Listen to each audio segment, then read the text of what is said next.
So what we were going to talk about with this panel discussion was teacher quality and these issues in the second film that are not fun topics, and they're obviously very heated topics right now. And we have three people at very different viewpoints, I think, and that's so interesting because Bill has actually helped design a charter school, was a principal of an amazing charter school in Washington, D.C., and is now a principal of a local public high school here in San Francisco. And of course was a teacher to begin with, also through Teach for America, and which is I think how we met. So that, you know, he can tell you right now how is policy changing and what difference does it make when you were running a school for policy. Josh Lipschutz is a lawyer who is working on a really interesting case, and I actually want to ask how many of you have heard of the case Vergara versus California?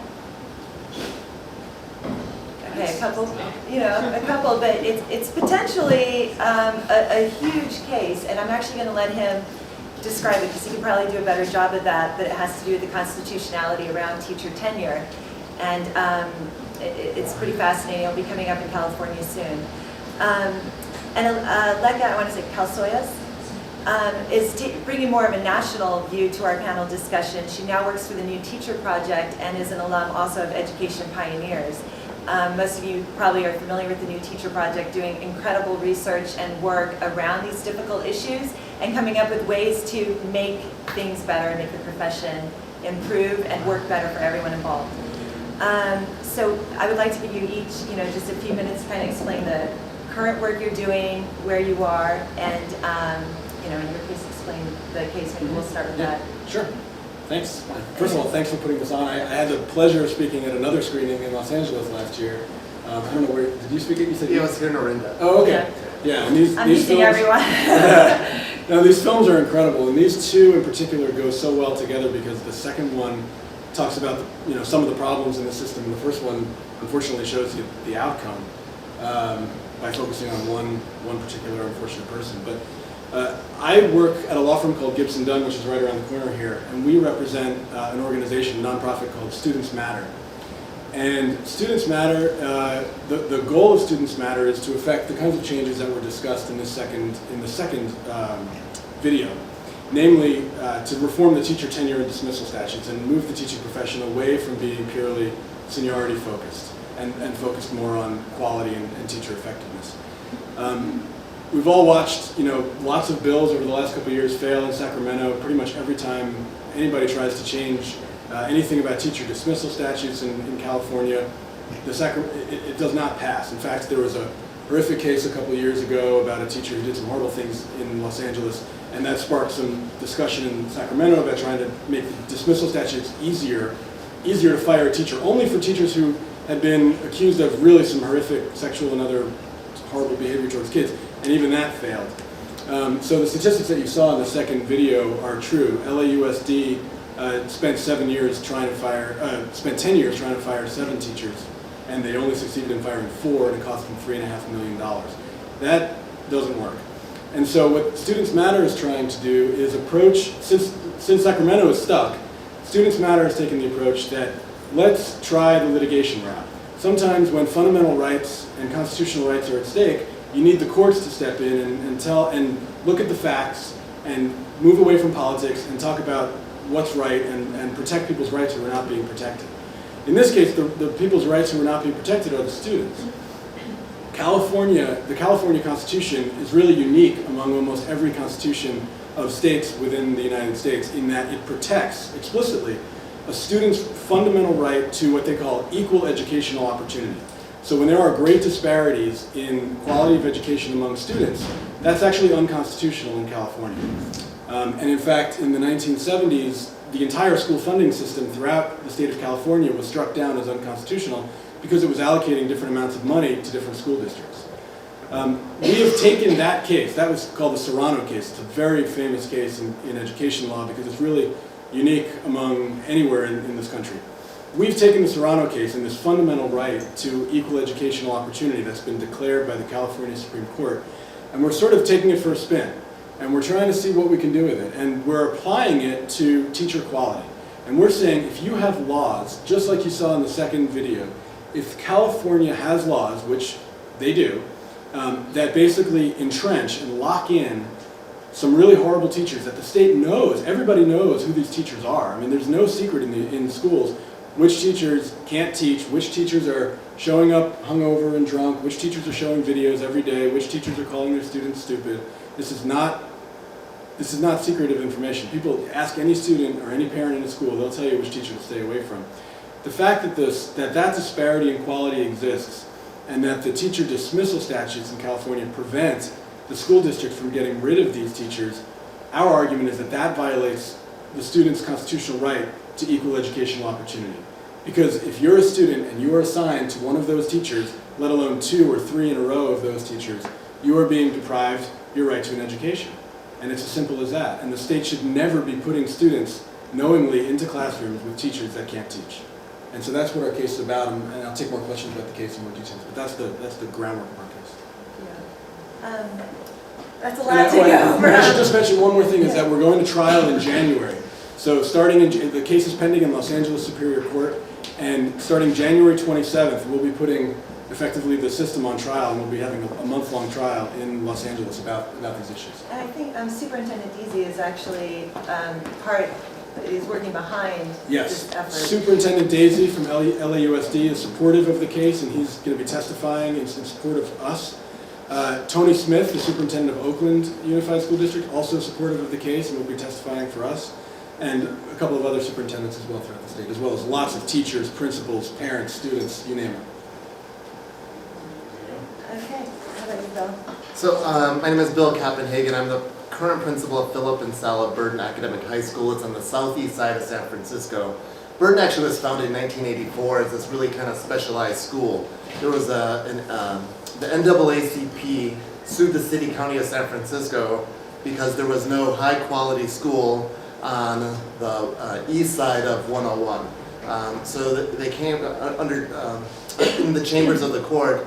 The city county of San Francisco decided to come up with a specialized school. And it was a very special school. Burden High School was still very special. Was a very special school for about 20 years, maybe 15 years, until they decided that they were going to change the rules on this. And it was a school, it was one of the first alternative schools in San Francisco where students actually chose it, as opposed to just going to the neighborhood school. I remember this back in 1984. And they already had Lowell, which is the academic magnet school in San Francisco, so you could get into that school if you were admitted to that school by application. But this was a special school that if you went to this school, you had to earn 50 credits more than the other students in San Francisco. So the students in theory who selected Burden High School were electing to hold themselves to higher standards. The students and their families were holding themselves to higher standards. And approximately about 2002, the superintendent, who was Arlene Ackerman, recently passed, made a proclamation saying that Burden High School, one specific school in a unified school district, cannot hold its students to different standards than the other 11 or 12 or 13 high schools in San Francisco. So Burden High School then at that point had to decrease its graduation requirements to the same number as every other school in San Francisco, which is 230. At that point, you can imagine a school on the east side and then she also opened up citywide enrollment. So very quickly, Burden High School became a very unsexy place for students and their families to choose. And the superintendent then hired a new principal to run the school and really kind of lost its momentum. So a lot of those families and students decided to go to the west side schools, thinking that west side schools were safer, that they would get a better education, the teachers were better, the kids were calmer and all of that stuff. So what happened is that people who got stuck at Burden High School were the teachers who kind of got shuffled around the school district because that new principal didn't have any clout with human resources to say, no, I don't want this teacher, or I need to hire somebody and nobody wants to work at my school. So they actually kind of got stuck with teachers who didn't, kind of like the must place, essentially.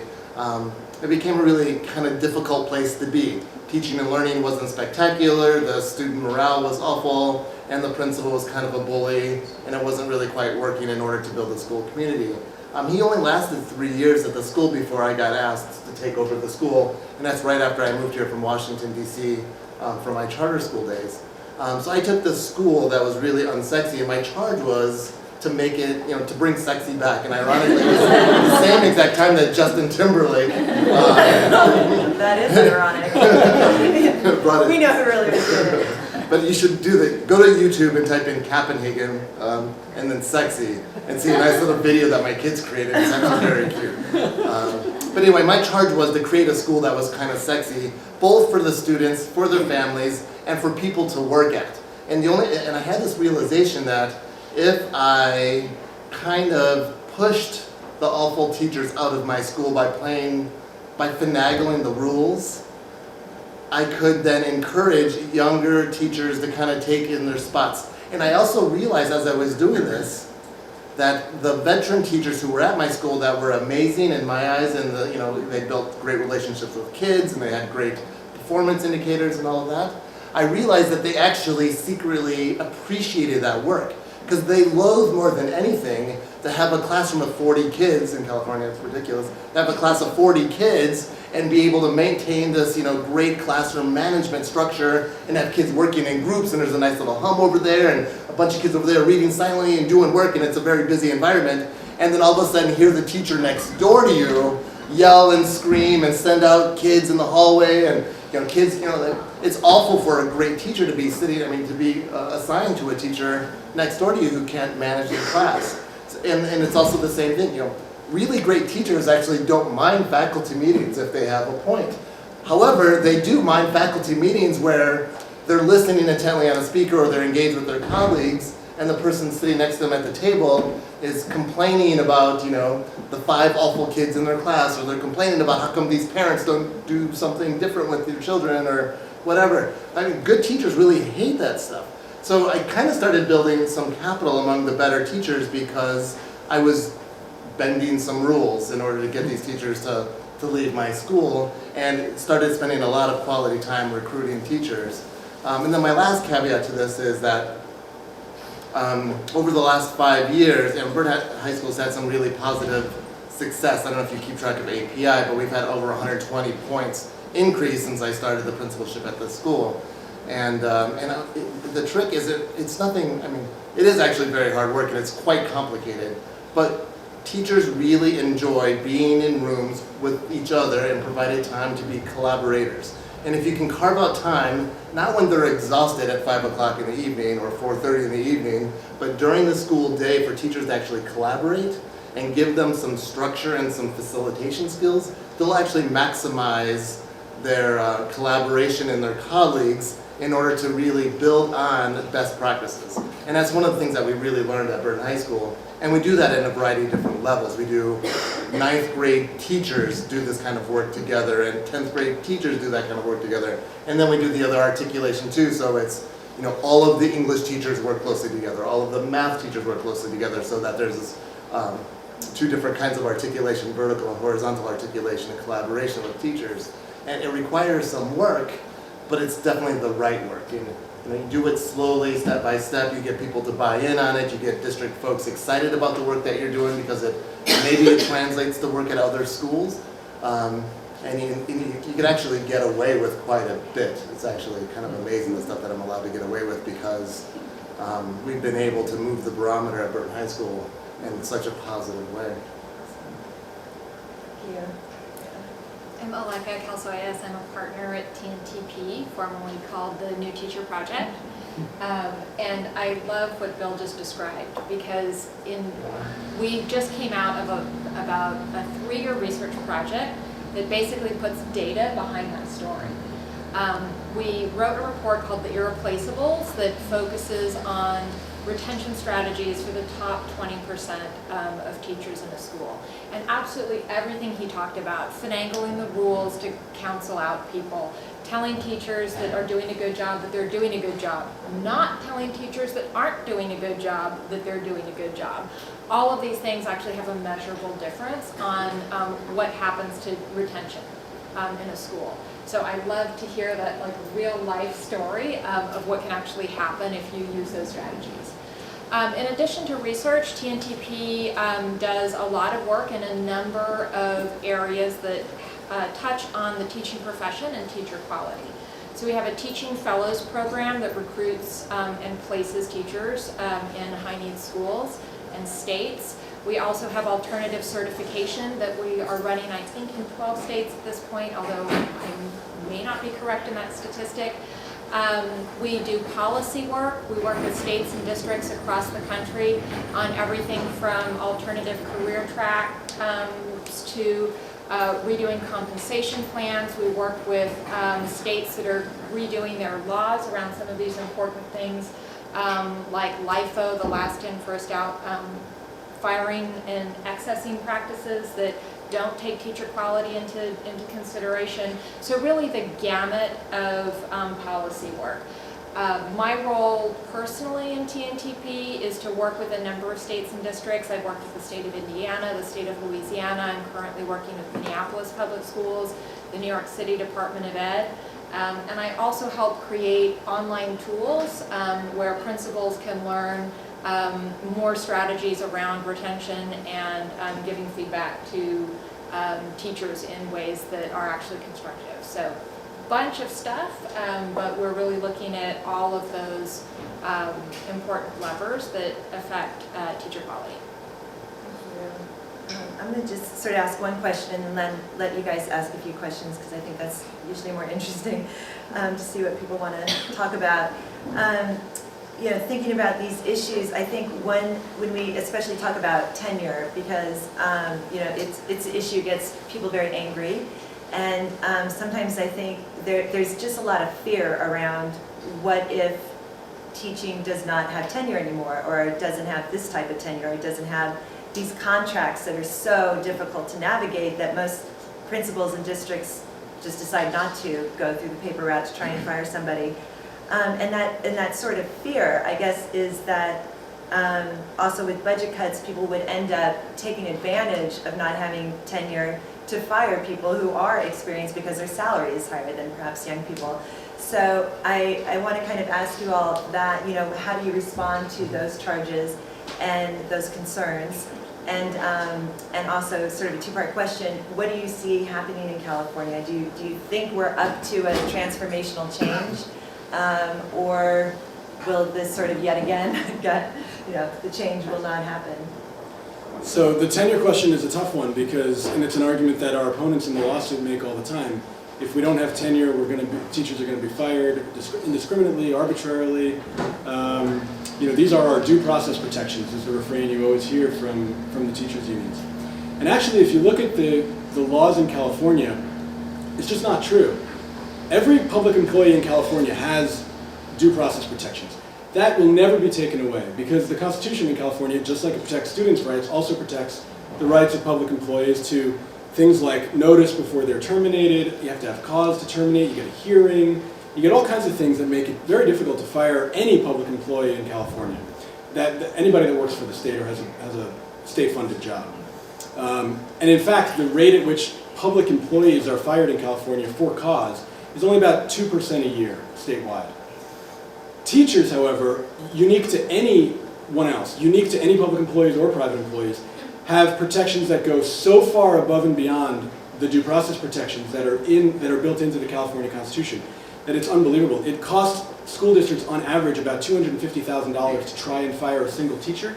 It takes 4 to 7 years is what we're hearing from the school districts, because you not only have to have notice and opportunity to be heard like any public employee, you have to literally go to trial. And you have to go to trial in front of full evidentiary rules. It takes years to prepare for these trials.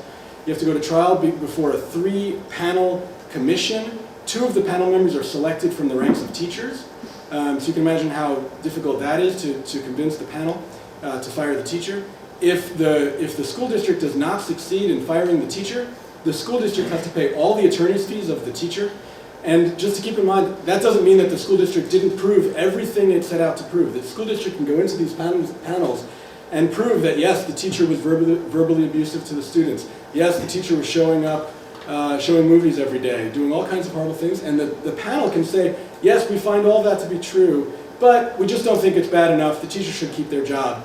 And you, school district, now have to pay attorney's fees to the teacher that you weren't able to fire, which is hundreds of thousands of dollars by that point. So the concept of tenure, there's nothing wrong with tenure if you mean sort of due process protections like the kind that other public employees get, and those will protect against random indiscriminate firing or arbitrary firing.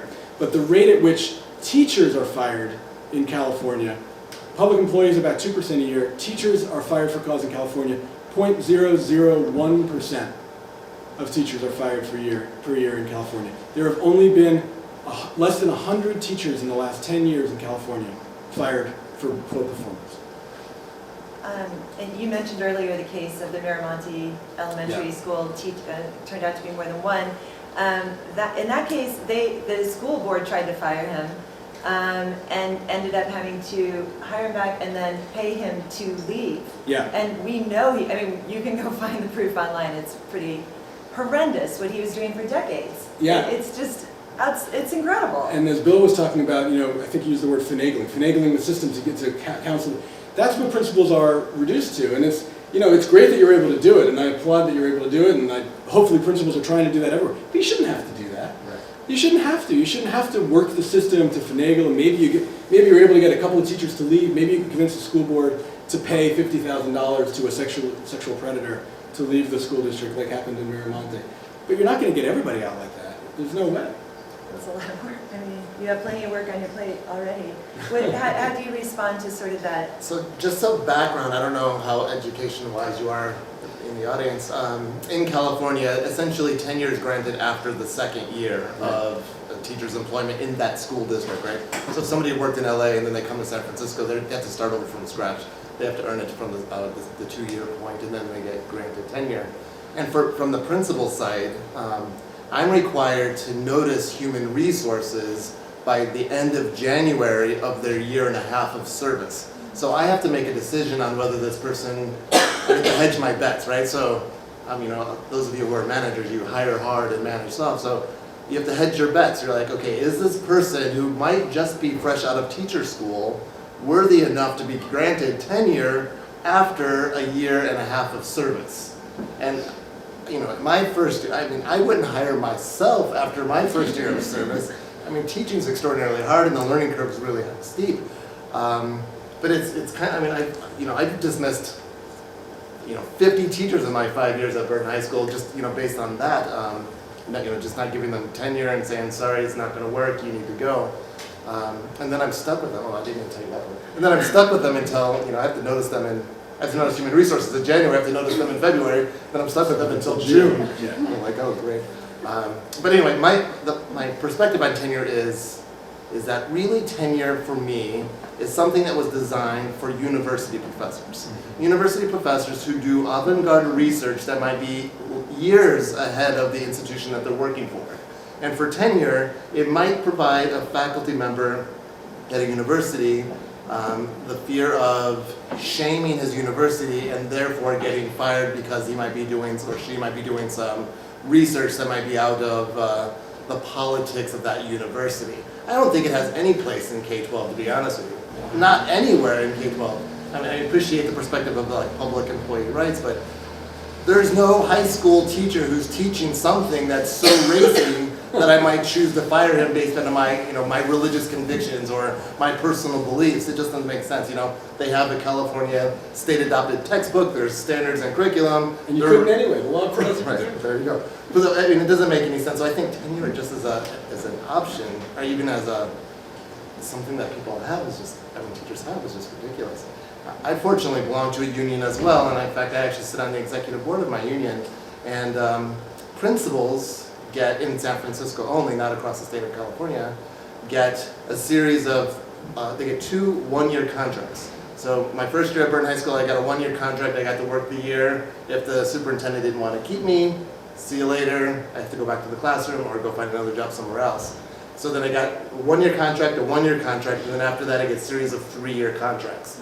So you can guess what year contract I'm on based on my behavior and following the rules, right? So, but I do think there would be something interesting there if the state of California were to adopt some other kind of system of protecting teachers, yet also protecting students. So I think one of the important things to take into consideration with tenure is how entire school systems accountability is aligned. And if you have all of the accountability pointing towards getting good results for kids, you do not then have like counter incentives of firing more expensive teachers, because the incentives need to be the results that you're getting for kids.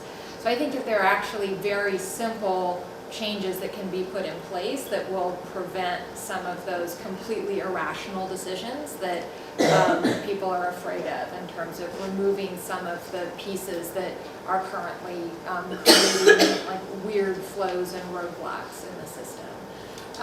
So when we think about the decisions that you were making, Bill, in terms of managing your workforce, you want to keep the best teachers around because you're going to get the best results for kids. And if that means keeping some of the more expensive teachers and letting some of the less expensive teachers go, that dollars is really not an issue. One other piece I would just add to the conversation around tenure is that we definitely have an issue with the really outstanding, abysmal cases that we're talking about that are costing the system a lot of dollars and that are really shocking. But those aren't necessarily the only cases that we need to worry about. When we look at the spread of teacher effectiveness across the system, 40% of experienced teachers are teaching no better than your average first-year teacher. That does not mean that those teachers necessarily should be fired. It's not quite that simple, but when we look at teacher quality, the very bottom of the tail is not the only problem affecting students. And so again, like, I just want to come back to that we don't have a single, I don't like the cliche of silver bullet, but single silver lever in the system that will fix this, but having different organizations and different groups of people putting pressure on all of these levers towards creating a system that is really more coherent and aligned around student outcomes and teacher effectiveness as the single largest driver of student outcomes is really the way to go. That's a really good point, and I talked about some of the outlier cases of the sexual predators, but actually that's not even what our lawsuit's about. Our lawsuit's about, the bottom X% of teachers who are just not teaching that well. And you can't get rid of the sexual predators, but so you certainly can't get rid of those teachers. I mean, it's not even possible. Julie, do we have time for one question and then? Yeah, sure. Let's do Okay. one question. Well, I would do one question because I think we're going to lose the momentum of this conversation a bit, but we're going to watch the third film and we have another panel and then we can do more Q&A and you'll be welcome to ask, also ask these three guests.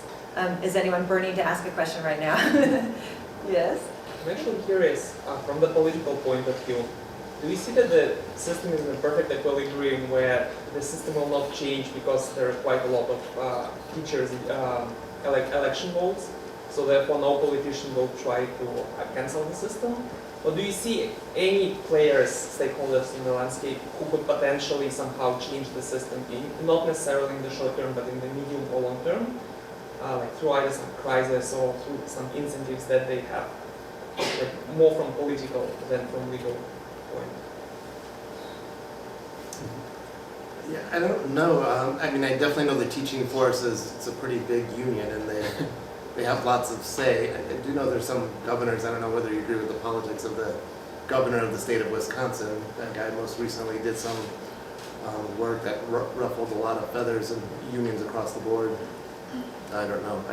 I mean, Michelle Rhee's done some interesting things. She offered teachers, sign away your tenure rights, and I'll give you a bonus of X, $1,000. I don't remember how much it was, but she did some creative things. Yeah, I think there has been some success in other states.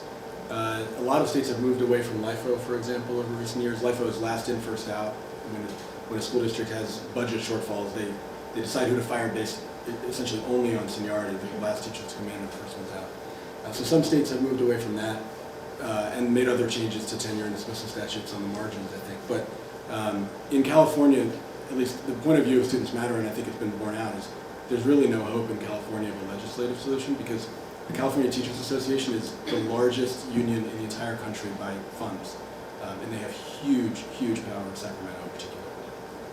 I'm going to say one quick thing is that I think you're seeing more teachers getting involved politically within the union and in other groups working around it. So you've got pressures coming politically from the outside and some states, you know, and it's hard to be a teacher and kind of navigate, but I think a lot more people are going, you know what, let's change, let's find a different way to do things, a better way to do things. So you're getting it from the inside as well. I mean, that's kind of what I'm seeing with a lot of teachers getting involved. Okay, well, we'll wrap this up and watch the third film. Please, thanks to our guests.